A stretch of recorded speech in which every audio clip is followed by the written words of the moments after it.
माझे नाव विकास आहे आणि आज मी तुम्हाला माझ्या आयुष्यातील एका विचित्र वळणाबद्दल सांगणार आहे. आमच्या घरात स्वच्छता आणि जेवण बनवण्यासाठी माझी नोकराणी आंचल येत असे. ती गेल्या 4 वर्षांपासून आमच्या इथे काम करत होती. झाडू पुसणे, भांडं तर या 4 वर्षांत मी कधी तिच्याकडे लक्षपूर्वक पाहिले नव्हते. ती फक्त एक काम करणारी स्त्री होती, जी सकाळी येत असे आणि आपले काम करून चालून जात असे. माझी पत्नी रीना नेहमी आंचलशी खूप चांगले वागत असे. तिच्या तक्रारी ऐकत असे आणि गरज पडल्यास तिची मदत करत असे. रीना वारंवार मला म्हणत असे, विकास, आंचलचे जीवन खूप कठीण आहे. तिचा पती दिनेश दिवसभर दारू पितो, जुगार खेळतो आणि आंचल जी काही थोडी कमाई करते तीही काढून घेतो. बेचारी आपल्या 2 मुलांसाठी एवढी मेहनत करते. मी फक्त हो म्हणून डोके हलवत असे. पण खरं सांगू तर कधीही जास्त लक्ष दिले नव्हते. माझी स्वतःची नोकरी, स्वतःचे काम आणि स्वतःचे जग होते. एक दिवस सकाळी सकाळी साधारण 8 वाजता आमच्या दारावर कोणीतरी जोरात ठोका दिला. इतक्या सकाळी मी चिडून दार उघडले तर समोर आंचल उभी होती. तिचा चेहरा सुजला होता, केस विखुरले होते आणि डोळे लाल होते, जणू रात्रभर रडली असेल. ती थरथरत होती. काय झाले आंचल? रीनाने लगेच तिला आत बोलावले आणि पाणी पाजले. आंचल बिलबिल करून रडू लागली. दीदी, मी आता जास्त सहन करू शकत नाही. काल रात्री माझा पती पुन्हा दारू पिऊन आला होता. पैसे मागू लागला. जेव्हा मी म्हणाले की चांगले पैसे मुलांच्या शाळेच्या फीमध्ये दिले आहेत, तेव्हा त्याने मला एवढा मारला. पहा, तिने आपली साडी थोडी वर खेचली, तर आम्ही दोघांच्या तोंडातून एकाच वेळी किंकाळी निघाली. तिच्या पाय आणि पाठीवर जखमांची खुणा होत्या. हे काय चालू आहे? मी रागाने बोललो. रीनाने आंचलला आधार देत बसवले आणि मलम लावू लागली. विकास, आम्हाला काहीतरी करावे लागेल. हे तर एक दिवस खून होईल. आंचलने आपले अश्रू पुसत म्हणाले, दीदी, माझी तर नशीब फुटले आहे. 2 मुले आहेत. कुठे जाऊ मी? जेव्हा कमवून आणते तेव्हाही मार खाते. ना आणते तेव्हाही मार खाते. रीनाने मला इशाऱ्याने स्वयंपाकघरात बोलावले आणि हळू म्हणाली, विकास, तुला तिच्या पतीशी बोलावे लागेल. असे कसे चालेल? कुठे तो तिला मारून टाकेल. मी हो म्हणून डोके हलवले आणि नंतर रीना फोनवर कोणाशी तरी बोलायला दुसऱ्या खोलीत गेली. मी एकटा आंचलपाशी स्वयंपाकघरात गेलो. न कळता कशासाठी. आज पहिल्यांदा तिच्या चेहऱ्याकडे लक्षपूर्वक पाहिले. तिच्या डोळ्यात दुःख होते, पण तर किती सुंदर होती. चेहऱ्यावर जखमांच्या खुणा असूनही तिच्या गालांचा गुलाबी रंग, ओठांची कोमलता आणि गळ्याची नाजूकता. कळत नव्हते का आज हे सर्व मला एवढे स्पष्ट दिसत होते. आंचल, तू चिंता करू नकोस. मी तिच्या खांद्यावर हात ठेवून म्हणालो. मी तुझ्या पतीशी बोलतो. तिने अचानक माझा हात पकडला आणि बोलली, ना सरजी, आपण जाऊ नका. माझ्याशी आपण जाऊ नका. तो खूप स्वभावाचा माणूस आहे. तिच्या हाताच्या स्पर्शाने मला वाटले जणू वीज पसरली गेली माझ्या सर्व शरीरात. तिच्या डोळ्यात अश्रू होते, पण ती माझ्या डोळ्यात पाहत होती. एक क्षणासाठी मला वाटले जणू जग थांबले आहे. आंचल, तुझ्यासोबत हे सर्व एवढ्या वर्षांपासून चालू आहे आणि तू कधीही मदत मागितली नाही. ती हसली, एक दुःखभरी हास्य. सरजी, आपण कधीही माझ्याकडे पाहत नव्हते. मी काय बोलते? तिच्या या वाक्यात माझ्या आत काहीतरी हलले.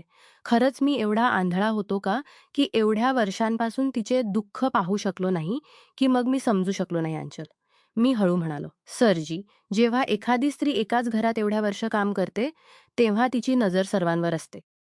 मी नेहमी इच्छित असे की आपण मला एक माणूस म्हणून पहा, फक्त एक नोकराणी म्हणून नाही. तेव्हा तिने अचानक आपला चेहरा माझ्या खांद्यावर ठेवला आणि रडू लागली. माझे हात अनायास तिच्या डोक्यावर गेले. तिचे केस हळूहळू करू लागले. नंतर आंचल माझ्या गळ्यात लागून फुटफुट करून रडू लागली. ज्यामुळे माझ्या आत एक विचित्र हालचाल मची गेली. एक बाजूला रीना होती, जी प्रत्येक रीतीने पूर्ण पत्नी होती, आणि दुसऱ्या बाजूला ही स्त्री जिचे दुःख मी कधीही अनुभवले नव्हते. नंतर मी आंचलला प्रेमाने तिच्या डोक्यावर हात फिरवत म्हणालो, आंचल, काय झाले आहे तुला? कदाचित आंचल आपल्या होशात नव्हती आणि मग कुठे रीना माझी पत्नी नाही आणि या स्थितीत पाहून कुठे काहीतरी दुसरे समजून घेईल. नंतर मी आंचलला बोललो, आंचल, हे ठीक नाही. मी हळू म्हणालो, रीना येईल. माहीत आहे सरजी, तिने आपले अश्रू पुसत म्हणाली. फक्त एक क्षणासाठी वाटले की कोणतरी आहे जो मला समजतो, जो मला पाहतो. पहा अंचल, मी सास घेत म्हणालो, मी आज संध्याकाळी तुझ्या घरात येईन आणि तुझ्या पतीशी बोलतो. हे असे चालणार नाही. तेव्हा अंचल बोलली, तो रात्रीच येतो सरजी. कधी 9 वाजता, कधी 10 वाजता, कधी अर्धी रात्र, काही हरकत नाही. मी वाट पाहू, मी म्हणालो. तिच्या डोळ्यात एक विचित्र चमक आली होती. ती काहीतरी म्हणायला चालली होती तेव्हा रीना परत आली. मी डॉक्टरशी बोलून घेतले आहे. "आंचलला आज काही औषधे घ्यावी लागतील," रीनाने म्हणाले आणि नंतर माझ्याकडे पाहून बोलली, "तू संध्याकाळी त्यांच्या घरात जाऊन तिच्या पतीशी नक्की बोलशील. विकास, हे असे चालणार नाही." "हो, मी आंचलला वचन दिले आहे," मी म्हणालो आणि एक नजर आंचलकडे पाहिली. तिचे डोळे माझ्या डोळ्यांना भेटले आणि आम्ही दोघांनी एकमेकांना पहिल्यांदा खरोखर पाहिले होते. तो अनुभव विचित्र होता, नवीन होता, भयावह होता, पण सोबतच किती मनमोहकही होता. फक्त तिच्या पतीशी बोलण्यासाठी नाही, तर या अनोळखी अनुभवाला अधिक समजून घेण्यासाठीही. त्या सकाळानंतर माझे मन वारंवार आंचलकडे जाऊ लागले होते. जणू कोणीतरी अदृश्य दोर आमच्यात बांधला गेला होता. मी धावून ऑफिससाठी निघालो तेव्हा रीनाला सांगितले, "आज संध्याकाळी मी आंचलच्या घरात जाऊन तिच्या पतीशी बोलणार आहे. थोडा उशिरा घरी येईन." रीनाने मला प्रेमाने पाहिले. "तू खरोखर खूप चांगला आहेस विकास. आंचलची मदत करून तू खूप पुण्य कमवशील." तिच्या शब्दात मला अपराधबोध झाला. काय ती जाणत होती का की माझ्या मनात काय चालू आहे? पूर्ण दिवस ऑफिसमध्ये माझे मन लागले नाही. वारंवार आंचलचा तो सकाळचा रडता चेहरा, तिच्या डोळ्यात लपलेल्या भावना, तिच्या ओठांची हलकी कंप, सर्व माझ्या डोळ्यासमोर नाचत होते. जेव्हा कधी फाईल उघडतो, तेव्हा तिथे तिची प्रतिमा दिसत असे. अलडे हलवून ठेवले नव्हते. इतकेच नाही तर माझी पत्नी रीनासुद्धा नाही. संध्याकाळ होताच मी बेचैन झालो. बसताच मी ऑफिसमधून निघालो आणि सरळ आंचलच्या मोहल्ल्यात चाललो गेलो. तिचे घर मेन रोडपासून थोडे आत गली नंबर 7 मध्ये होते. छोट्या छोट्या झोपड्यांमध्ये एक निळ्या रंगाचा दरवाजा होता तिच्या घराचा. दरवाजावर ठोका देताच माझ्या हृदयाची धडकन वेगवान झाली. थोड्या वेळाने दरवाजा उघडला आणि मी थबकून गेलो. समोर आंचल होती, पण पूर्णपणे वेगळ्या रूपात. सकाळची ती घाबरलेली, सहमी स्त्री आता एकदम निखळली गेली होती. लाल रंगाची साडी घातलेली, गळ्यात काचेच्या मण्यांची माळ, डोक्यावर छोटीशी बिंदी आणि ओठांवर हलका लिपस्टिक. तिचे केस तेल लावून सवारले होते आणि डोळ्यात काजळ होते. मी फक्त तिला पाहत राहिलो गेलो. "सरजी, आपण आलात." तिच्या आवाजात एक विचित्र आनंद होता. "मला माहीत होते, आपण नक्की याल." तिने एक बाजूला सरकून मला आत येण्याचा इशारा केला. घर छोटे होते. फक्त एक खोली आणि एक छोटीशी स्वयंपाकघर. खोलीत एक जुने पलंग आणि 2 स्टूल होते. कोपऱ्यात एक छोटीशी कपाट होते, ज्यात देवदेवतांच्या तस्विरी ठेवलेल्या होत्या. "बसा ना सरजी." तिने पलंगाकडे इशारा केला. मी थोड्या संकोचाने पलंगावर बसलो. आंचलने लगेच एक ग्लास पाणी आणून मला दिले आणि नंतर स्टूल खेचून माझ्यासमोर बसली. "मुले कुठे आहेत?" मी विचारले. आंचल बोलली, "पडोशीवाली चाचीकडे गेली आहेत. ती रोज संध्याकाळी त्यांना आपल्या इथे बोलावून घेते. टीव्ही दाखवते मुलांना." आमच्यात एक विचित्रशी शांतता होती. मी अनुभवू शकत होतो की तिची नजरे माझ्या चेहऱ्यावर टिकून होत्या. जेव्हा मी इकडे तिकडे पाहत होतो. "आंचल," मी संभाषण सुरू केले. "तुझा पती कधीपर्यंत येईल?" "उशिरा रात्रीपर्यंत येतो सरजी. कधी 9 वाजता, कधी 10 वाजता, कधी तर सकाळीच येतो." नंतर आम्ही दोघे पुन्हा गप्प झालो. माझ्या आत एक अनोळखीसा भीती होता, एक हालचाल, एक बेचैनी. "एक गोष्ट विचारू?" आंचलने अचानक म्हणाले, "आपण खरोखर मला चांगले वाटता." तिचा हा प्रश्न एवढा सरळ होता की मी हक्काबक्का झालो. पण तिच्या डोळ्यात जी आशा होती ती खोटी करू शकलो नाही. "हो आंचल." मी हळू म्हणालो, "तू मला खूप चांगली वाटते." आंचलच्या डोळ्यात चमक आली. "सरजी, एक स्त्री काय करे, जेव्हा तिच्या नशिबात दिनेशसारखा माणूस लिहिला असतो. दिनेश उशिरा रात्री दारू पिऊन येतो आणि 5 मिनिटांतच थकतो आणि मी अशी तडफडत राहते. रीना, दीदी किती भाग्यवान आहे. त्यांना आपणसारखा पती मिळाला आणि मला आपण मिळालात." मला ती हसू आली, पण त्या हास्यात किती दुःख होते. मला तर तो मिळाला ज्याला फक्त दारूशी प्रेम आहे. सुहागरातेलाही तो एवढा पिऊन आला होता की मला पाहताच बेशुद्ध झाला. कधीही माझ्याशी प्रेमाने बोलला नाही. माझ्या आत एक विचित्रशी उष्णता भरली गेली. मी तिच्याशी नजरे मिळवण्याची हिंमत करू शकत नव्हतो. "एक गोष्ट विचारू?" मी अडखळत म्हणालो. "विचारा सरजी." तिने म्हणाले, "आता तर आपण आणि मी यांच्यात कोणताही पडदा राहिला नाही. कधी तू कोणत्याही दुसऱ्याशी संबंध बनवला आहे का?" आंचलने गहस सास घेतली आणि म्हणाली, "आता आपल्यापासून काय लपवायचे सरजी? जेव्हा पतीकडून प्रेम मिळत नाही, तेव्हा स्त्रीचे मन डोलते. माझ्या मामाच्या मुलाचा सतीश आहे. तो जेव्हा गावाहून येतो, तेव्हा माझ्याशी भेटायला नक्की येतो. कधी-कधी जेव्हा माझा पती बाहेर असतो, तेव्हा त्याची गोष्ट ऐकून माझा चेहरा गरम होतो. मला न कळता कशासाठी ईर्ष्यासी वाटू लागली, की आंचल कोणाची तरी आहे. पण सरजी, ती थोडी पुढे येऊन बोलली, "आता त्याची लग्न झाली आहे. तो खूप कमी येतो आणि मग मला कधीही त्याच्याकडून ते प्रेम मिळाले नाही, जे मी इच्छित होते." "काय इच्छितेस तू?" मी हळू विचारले. "फक्त एवढेच इच्छिते की कोणीतरी मला प्रेमाने पाहावे, माझी तारीफ करावी." म्हणावे की मी सुंदर आहे. मला अनुभव द्यावा की मी फक्त काम करणारी स्त्री नाही. सरजी, जेव्हापासून मी तुमच्या घरात काम करायला आले, तेव्हापासून मनात एक आशा होती की कधीतरी मला पाहाल आपण. माझे हृदय वितळले. खरोखर मी कधीही तिला एक स्त्री म्हणून पाहिले नव्हते. माझे हृदय वितळले. फक्त एक नोकराणीच्या रूपात. "आंचल," मी मी तिचा हात धरायला मागितले, पण नंतर थांबलो. "मला माफ कर." मी म्हणालो, "मी कधीही तुला ते सन्मान दिला नाही जे तू लायक आहेस." "अरे सरजी," ती उभी होऊन माझ्याजवळ आली आणि माझ्या बाजूला बसली. "आपण काही चुकीचे केले नाही, पण आज आज तुमची नजर माझ्यावर पडली. मी तर फक्त या क्षणाची वाट पाहत होते." ती एवढी जवळ होती की तिच्या श्वासांची उष्णता मला अनुभवता येत होती. तिच्या केसांची सुवास, तिच्या साडीमधून येणारी हलकीशी सुगंध, तिच्या डोळ्यात लपलेली वासना, सर्व मला आपल्याकडे खेचत होते. मी हळू तिचा हात आपल्या हातात घेतला आणि आपल्या ओठांनी स्पर्श केला. एक क्षणासाठी ती थरथरली. "आंचल," हे सर्व मी काहीतरी म्हणायला मागितले. श तिने आपली बोट माझ्या ओठांवर ठेवली. "काही बोलू नका. मला माहीत आहे हे सर्व गलत आहे. आपण कोणाचे तरी आहात, मी कोणाची तरी. पण काय आम्ही फक्त आजचा दिवस आपला बनवू शकत नाही?" माझ्या आत एक संघर्ष चालू होता. एक बाजूला रीना होती माझी विश्वासू पत्नी आणि दुसऱ्या बाजूला अंचल. एवढ्या वर्षांपासून माझ्याकडे तहानेने पाहणारी ही स्त्री. तेव्हा माझ्या आत काहीतरी जागे झाले. ना, हे खरे नाही. मी स्वतःला सावध केले आणि हळू तिचा हात सोडला. अंचल, हे खरे होणार नाही. अजून नाही. तिच्या चेहऱ्यावर निराशेचे भाव आले. आपल्याला मी चांगली वाटत नाही. अशी गोष्ट नाही, मी लगेच म्हणालो. पण ही जागा, हा वेळ, तुझी मुले कधीही येऊ शकतात. तुझा पतीही. अंचलच्या चेहऱ्यावर थोडी शांतता दिसली. तर नंतर मी काही व्यवस्था करतो. मी हळू म्हणालो. अशी जागा जिथे आम्ही दोघे कोणत्याही भीतीशिवाय भेटू शकू. आंचलच्या डोळ्यात चमक आली. "खरोखर सरजी, आपण असे करू शकाल?" "हो," मी म्हणालो, जरी माझ्या आत अजूनही द्वंद्व होते. "पण अजून मला तुझ्या पतीशी बोलायचे आहे. तो जे तुझ्याशी करताय ते बिलकुल खरे नाही." आंचल अचानक उभी झाली आणि स्वयंपाकघराकडे गेली. "सरजी, मी चहा बनवते तुमच्यासाठी. आपण थकलो आहात." तिच्या आत एक विचित्रशी मस्ती होती. जणू ती जाणत होती की मी तिला पाहत आहे. माझ्या आत एक विचित्रसा भाव जागा झाला.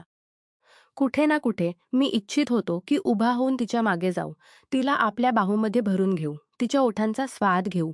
मी आपल्या जागेवरून उभा झालो आणि हळू स्वयंपाकघराकडे वाढलो. आंचल चहा बनवत होती आणि तिची पाठ माझ्याकडे होती.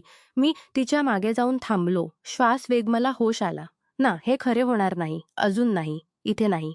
मी परत फिरलो आणि आपल्या जागी आलो. थोड्या मिनिटांनी आंचल चहा घेऊन आली. तिने माझ्या हातात प्याली थमावली आणि नंतर माझ्यासमोर बसली. सरजी, तिने डोळे झुकावून म्हणाली, "आपण माझ्यासाठी काय विचार करता?" मी चहाचा घोट भरला आणि म्हणालो, "अंचल, तू खूप सुंदर आहेस. तुझ्याशी जे चालू आहे ते गलत आहे. मी तुझी मदत करू इच्छितो. फक्त मदत." तिने शरारती अंदाजात विचारले. मी हसलने खिल करून हसत म्हणाले, "आपणही ना सरजी." "बरं, आता मी तुमची झाले. आपण तुमची झाले. आपण कुठे म्हणाल मी तिथे येईन. आता आपणच माझे सर्व काही आहात." नंतर अंचलने हळू माझ्या कानात म्हणाले, "सरजी, मी वाट पाहते. आपल्या निर्णयाची सर्व काही." आम्ही चहा पित होतो की अचानक दरवाजावर जोराची आवाज झाली. आंचल घाबरली आणि तिच्या चेहऱ्यावर भीतीच्या रेषा उभरल्या. दिनेश आला. तिने घबराहटीत म्हणाले, "दारू पिऊन आला असेल." मीही थोडा सावध झालो. नंतर सावधानीने बोललो, "घाबरू नकोस, मी आहे ना." दरवाजा उघडला आणि एक मध्यम कदाचा माणूस आत आला. तिचे डोळे लाल होते, केस विखुरले होते आणि कपडे मळक्या होते. त्याच्या चालूनच कळत होते की तो नशेत आहे. जसे त्याने मला पाहिले त्याचे पाय थांबले. कदाचित तो मला ओळखला होता. "साहेब, आपण." त्याची जीभ लडखडत होती, पण त्याला अनुभव झाला होता की कोणीतरी मोठा माणूस त्याच्या घरात आहे. मी गंभीरपणे त्याला पाहिले. "हो दिनेश, मी विकास आहे. आंचल माझ्या घरात काम करते." दिनेशने लगेच हात जोडले आणि झुकून नमस्कार केला. "प्रणाम साहेब, आपण इथे कसे?" त्याच्या आवाजात भीती होती. कदाचित त्यामुळे की तो जाणत होता आंचलने माझ्याजवळ त्याच्या हरकतीबद्दल तक्रार केली असेल. मी कठोर आवाजात म्हणालो, "तुला शरम वाटायला हवी दिनेश. आपल्या पत्नीला अशा रीतीने मारणे, पिटणे, दारू पिऊन तिला त्रास देणे, हे कुठल्या प्रकारची मर्दानगी आहे?" दिनेशचे डोळे झुकले. तो काहीतरी बोलायचा प्रयत्न करू लागला. "साहेब, मी तर जाणतो आंचल किती मेहनत करते. घराघरात जाऊन काम करते. मुलांना सांभाळते आणि आपण तिच्या कमाईवर दारू पितो." दिनेशच्या आतला नशा जणू एकदम उतरला. त्याने गुडघ्यावर बसून माझे पाय पकडले. "माफ करा साहेब, माझी चूक आहे. मी आता पुढे असे करणार मी आता पुढे असे करणार नाही." मी त्याच्या खांद्यावर हात ठेवून म्हणालो. पहा दिनेश, जर तू एकदा तरी अंचलवर हात उंच केलास किंवा दारू पिऊन आलास तर मी सरळ पोलीस ठाण्यात तक्रार लिहून देतो, समजले? हो साहेब, तो थरथरत बोलला. मी कसम खातो, आजपासून दारू पिणार नाही, अंचलला कधीही मारणार नाही. मी अंचलकडे इशारा करून म्हणालो, ही तुझी पत्नी आहे, गुलाम नाही. तिचा सन्मान कर. ही तुझे घर चालवण्यात मदत करते. तिची कदर कर. अंचल माझ्याकडे आभार भरलेल्या नजरेने पाहत होती. तिच्या डोळ्यात अश्रू होते, पण हे आनंदाचे अश्रू होते. मी दिनेशला एकदा पुन्हा इशारा केला आणि नंतर अंचलला म्हणालो, जर कधीही काही झालं तर मला नक्की सांग. जाताना मी डोळ्यात डोळे घालून अंचलला एक प्रेमभरा इशारा केला आणि तिथून चाललो आलो. घरी पोहोचून माझी पत्नी रीनाने माझ्याकडे विचारले, कसे राहिले? दिनेशशी बोलणे झाले. मी डोके हलवले. हो, त्याला चांगल्या रीतीने समजावून सांगितले. त्याने वचन दिले आहे की आता तो दारू पिणार नाही आणि अंचलला त्रास देणार नाही. रीना खुश होऊन बोलली, तू खूप चांगले केलेस विकास. अंचल बेचारी एवढी मेहनती आहे. तिला अशा रीतीच्या वागणुकीची हकदार नाही.